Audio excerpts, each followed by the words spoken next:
You a dangerous girl. Those eyes looking up at me. Wanna be my favorite girl. Hi guys. இதுக்கு நம்ம என்ன பார்க்க போகிறோம்னா நம்ம கோவில் vlogs தான் போட்டுக்கிட்டே இருக்கோம். அப்படி என்ன தான் இருக்குது இந்த கோவில் எதுக்கு போய்கிட்டே இருக்கா அப்படின்னு சொல்லி நிறைய பேருக்கு டவுட்ஸ் இருக்கும். உங்களுக்கு ஒரு விஷயத்த நான் சொல்ல போகிறேன், ஆனால் இன்றைக்கி சொல்ல மாட்டேன், டைம் வரும்போது சொல்கிறேன். நான் இன்றைக்கி எந்த கோயிலுக்கு போனேன் அப்படின்னு சொல்லி பார்த்தீங்கன்னா, திருவேற்காடு கோயிலுக்கு தான் போனேன். திருவேற்காடு கோயிலுக்கு போகும்போது சரி ஓகே நம்ம அம்மனுக்கு மாலை சாத்துவோம் அப்படின்னு சொல்லிட்டு மாலை ரேட்லாம் எவ்வளோ என்ன ஏதுன்னு கேட்டோம்.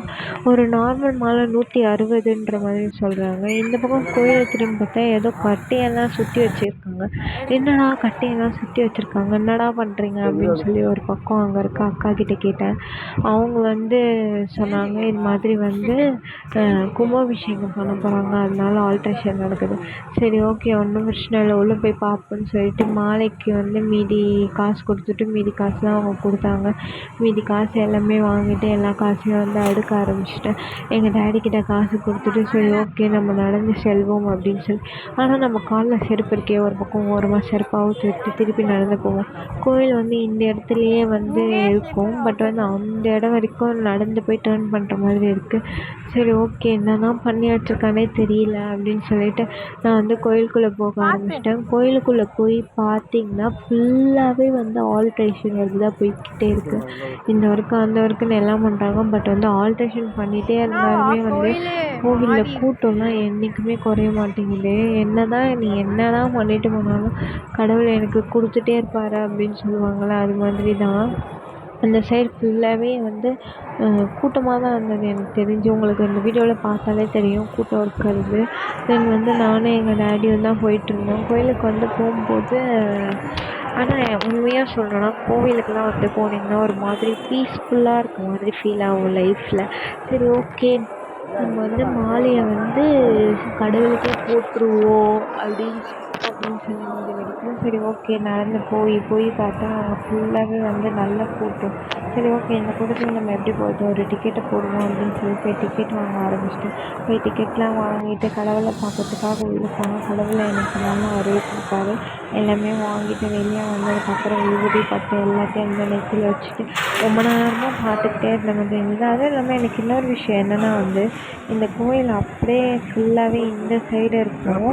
பட் இந்த சைடு சுற்றி அப்படியே வச்சுருக்காங்க. அது எப்படி வச்சாங்க என்ன பண்ணாங்க அதெல்லாம் எனக்கு எதுவுமே தெரியல. நான் ரொம்ப நாளாச்சு இந்த கோயிலுக்கு இந்த சைடு பார்த்தா அம்மன் வச்சுருந்தாங்க. இதில் எல்லாருமே காயின்லாம் தூக்கி போடுவாங்க. நிறைய பேர் அவங்க மடியில் விழுந்துச்சுன்னா நல்லது அப்படி இப்படின்னு சொல்லி சொல்லுவாங்க. எனக்கு ஒன்றும் புரியல. அங்கே 100 ருபீஸ் நோட்லாம் இருந்துச்சு. அதை நம்ம மடியில் எப்படி தூக்கி போடுறாங்க, நோட்டெல்லாம் எப்படி பறக்கும், இதெல்லாம் எனக்கு ஒன்றும் புரியல. அப்புறம் தான் சைடில் பார்த்தேன் ஒருத்தர் ஒரு காயின் உள்ளே வச்சு அந்த நோட்டை மடக்கி உள்ளே தூக்கி போடுறாங்க. என்னை பொறுத்த வரைக்கும் இதெல்லாம் ரியலாக ஃபேக்கான்னு தெரியல. பட் இது என்னை பொறுத்த வரைக்கும் ஒரு இவங்களே நினச்சி ஒரு கற்பனையான விஷயம் அப்படின்னு சொல்லி நான் நினைக்கிறேன். நீங்கள் என்ன நினைக்கிறீங்கன்றதை கமெண்டில் தட்டி விட்டு போங்க. தென் அங்கேருந்து அந்த சாமியை பார்த்துட்டு ஃபுல்லாக கிளம்பிட்டேன். ஃபுல்லாகவே இந்த சைடு எல்லாமே க்ளோசிங்கில் இருக்குது. இந்த சாமி ஃப்ரண்ட்டில் ஒரு அம்மன், அப்புறம் இன்னொரு அம்மன் அவ்வளோதான் அவைலபிளாக இருக்காங்க. இது எல்லாருமே பிஸி ஆகிட்டாங்க. அதனால் அவங்க யாரையுமே நம்ம பார்க்க முடியாது. திருவேற்காடு கோயிலுக்கு போகிறீங்க அப்படின்னு சொன்னால் இதெல்லாம் தெரிஞ்சுக்கிட்டு போங்க. எனக்கு தெரிஞ்சு கும்பாபிஷேகத்துக்கு போகிறது நல்லா தான் இருக்கும்.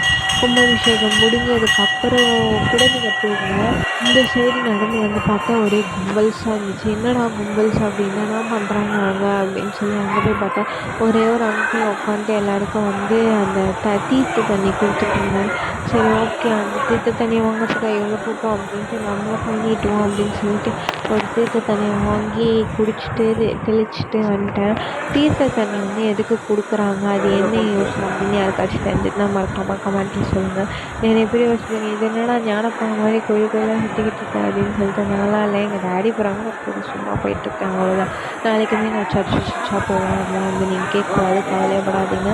தென் விளக்கேற்றுவோம் அப்படின்னு சொல்லிட்டு போயிட்டேன். எனக்கு என்றைக்குமே கோவிலில் ஒரு விஷயம் என்னென்னா நம்ம கடவுள்கிட்ட ஒரு விஷயம் கேட்குறோன்னா நம்ம அவங்களுக்கு ஒரு விஷயம் கொடுக்கணும் அப்படின்னு சொல்லி நான் பர்சனலாக நினைப்பேன். நீங்கள் எப்படி நினைப்பீங்கன்னு எனக்கு தெரியாது. நான் ஒரு விஷயம் கேட்டிருக்கேன், அதுக்காக அவங்களுக்கு விளக்கெல்லாம் ஏற்றி வேண்டிட்டு வந்திருக்கேன்.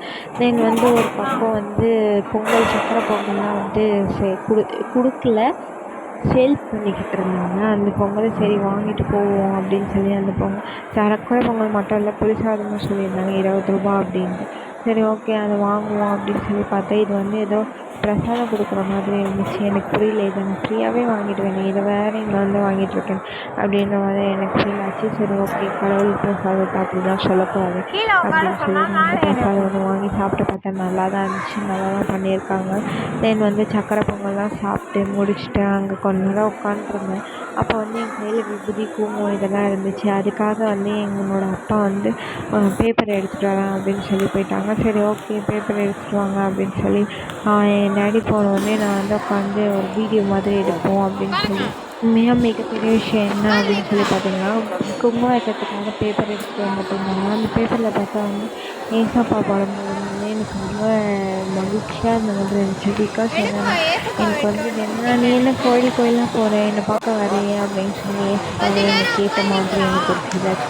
ஸோ அந்த சர்ச்சுக்கு ஒரு அட்டன்ஸ் வந்து போட்டுருவோம் அப்படின்னு சொல்லிட்டு முடிவு எடுத்தேன். அது என்னைக்கு போகணும் அப்படின்னு சொல்லி எனக்கு தெரியல. ஒரு பக்கம் எங்கள் டாடியோட கிளம்பலாம் அப்படின்னு சொல்லியிருக்காங்க. சரி ஓகே போகலாம் அப்படின்னு சொல்லிட்டு கொஞ்ச நேரம் இருங்க உட்காருங்க என்னென்னவோ சொல்லி பார்த்தா அவர் எதுவுமே பண்ணுற மாதிரி தெரியல. சரி ஓகே நம்மளும் கிளம்பி தான் ஆகணும் அப்படின்னு சொல்லி மூஞ்ச வரைக்கும் கிளம்ப ஆரம்பிச்சிட்டேன். கிளம்புனதுக்கப்புறம் பார்த்திங்கன்னா கோவில் ஃபுல்லாகவே ஆல்ட்ரேஷன் ஒர்க் தான் போகுது. அதனால் வந்து எனக்கு தெரிஞ்சு கவர்மெண்ட் வந்து வீட்டை ஏதோ அடிச்சிட்டாங்கன்னு நினைக்கிறேன். அதனால தான் ஃபுல்லாக எல்லா கோயிலுமே ஆல்ட்ரேட் பண்ணிகிட்ருக்காங்க. இந்த கோயிலும் இல்லை, இன்னும் நிறைய கோயில். சரி இங்கே ஒரு கோவில் இது மாதிரி இருந்தது, என்னடான்னு உள்ள பார்த்தா சரியே இல்லை, எதுவுமே இல்லை. அட போங்கயா அப்படின்னு சொல்லிட்டு நான் ஒரு பக்கம் நடக்க ஆரம்பிச்சிட்டேன். நடியும் நடந்தாலும் இன்னொரு பெரிய விஷயம் என்னென்னா, நான் வந்து ஸ்லிப்பர் எங்கேயோ கழட்டி விட்டும் நான் நடந்து வரேன். பட் என் கால் சுடவே இல்லை. ஏன்டா அப்படின்னு பார்த்தா கிளைமேட் வந்து வெயிலெலாம் இப்போ போயிடுச்சு போல், இதுக்கு மேலே அப்படியே மழை கொட்ட போகுதுன்னு மட்டும் தெரிஞ்சிச்சு. ஒரு பக்கம் வந்து அங்கேருந்து வந்து கிளம்ப ஆரம்பிச்சிட்டேன். சரி ஓகே கிளம்பி போயிட்டே இருக்கும்போது இந்த கூட்டம்லாம் எப்போ தான் அவங்க வீட்டுக்கு போவாங்கன்னே எனக்கு தெரில. நீங்களாம் கோயிலுக்கு போய்ட்டு இப்படி தான் உட்காந்துட்டே இருப்பீங்களா, என்ன ஏதுன்றதை வந்து மறக்காமல் கமெண்ட்ஸில் சொல்லுங்கள். ஒரு வழியாக வந்து ஸ்லிப்பர் எங்கே விட்டேன்னே தெரியாமல் சுற்ற ஆரம்பிச்சிட்டேன். பார்த்தா என் டாடி அவங்க வந்து போயிட்டு இருந்தார், அவர் பாட்டும் போயிட்டார். சரி ஓகே நம்ம நடுவும் நடந்துக்கிட்டு ஒரு பக்கம் வந்து ஸ்லிப்பர்லாம் எடுத்து கண்டுபிடிச்சி அதை போட்டுட்டு அங்கேருந்து கிளம்புறதுக்குள்ளே ஒரு வழி ஆகிட்டேன். போய்கிட்டே இருக்கேன் நானும். வண்டி வேறு அவங்க இடத்துல போய் பார்க் பண்ணிட்டீங்கன்ட்டு போல் தெரிஞ்சு நான் இங்கேயும் எங்கேயாவது யார் கடை வாசல் எதாவது விட்ருப்பேன், யாராவது என்னை போட்டு மதிச்சிருப்பாங்க. தென் வந்து அங்கேருந்து நாங்கள் வந்து டிப்போக்குள்ளே விட்டுட்டோம். இது வந்து சென்னையில் இருக்கவங்களுக்கு தெரியும் இந்த கோவில் பற்றிலாம், வெளியில் இருக்கவங்களுக்குலாம் இது தெரியாது. மோஸ்ட்லி எனக்கு தெரிஞ்சு சென்னையில் இருக்கவங்களுக்கே தெரியுமான்றது டவுட்டு தான். பட் வந்து எனக்கு தெரியும், எனக்கு தெரிஞ்சது ஒரு 4 கோயில் தான். அதனால் வந்து இது பண்ணி வச்சுருக்கேன், நானே சமாளித்து ஏதோ ஓட்டிக்கிட்டு இருக்கேன். தென் வந்து அங்கேருந்து சரி ஓகே நம்ம வந்து விறுவிறுன்னு நடந்து எப்படியோ வந்து வண்டிக்கிட்ட போயிடுவோம் அப்படின்னு சொல்லி நானும் விறுவிறுன்னு நடக்க ஆரம்பிச்சிட்டேன். என்ன தான் விறுவிறுன்னு நடந்தாலும் நான் நடக்கிற நடையில் வந்து நாளைக்கு தான் போய் சேருவேன் போல், அவ்வளோ சோம்பேறித்தனமான ஒரு நடை அப்படின்ட்டு. அப்புறம் வந்து அங்கேருந்து கொஞ்சம் ஒரு தாத்தா வந்து வயசானவர் உட்காந்துருந்தாரு. அவர் என்ன தான் விற்கிறாரு அப்படின்னு சொல்லி பார்த்தேன். அவர் என்ன விற்கிறாரு அப்படின்னு சொல்லி பார்த்தா பொரி உருண்டை சிப்ஸ் இதெல்லாம் விற்றுக்கிட்டு இருந்தாரு. எனக்கு பார்க்கவே ஒரு ஜாலியாகிடுச்சு. சரி ஓகே ஒரு 4 பொரி உருண்டையை வாங்குவோம் அப்படின்னு சொல்லிட்டு அவர்கிட்ட இருந்து பொரி உருண்டை சிப்ஸ் அது இதுன்னு வாங்கிட்டு அங்கேருந்து கிளம்ப ஆரம்பிச்சிட்டேன். கிளம்பி வர வழியில் நுங்கெல்லாம் வச்சுருந்தாங்க. நுங்குமே ஒரு 2 பாக்கெட் வாங்கிட்டு அப்புறம் வந்து என்னோடய வண்டியை அங்கேருந்து எடுத்துகிட்டு அங்கேருந்து இதே என் வீட்டுக்கு வந்து சேர்ந்தேன் அப்படின்ற மாதிரி தான் இருக்கும். இந்த பிளேஸ் போகிறதுக்கே கடுப்பாக இருந்தது. பட் வந்து வண்டி இங்கே தான் இருக்குது அப்படின்னு சொல்லிட்டு வண்டி எடுத்துகிட்டு அந்த இடத்துலேருந்து கிளம்பிட்டேன். காய்ஸ் ஓகே காய்ஸ் வீடியோ பிடிச்சிருந்தா வெல்கம், லைக் பண்ணுங்கள், கமெண்ட் பண்ணுங்கள், ஷேர் பண்ணுங்கள், சப்ஸ்கிரைப் பண்ணுங்கள். பாய் பாய், நெக்ஸ்ட் வீடியோ மீட் பண்ணுவோம்.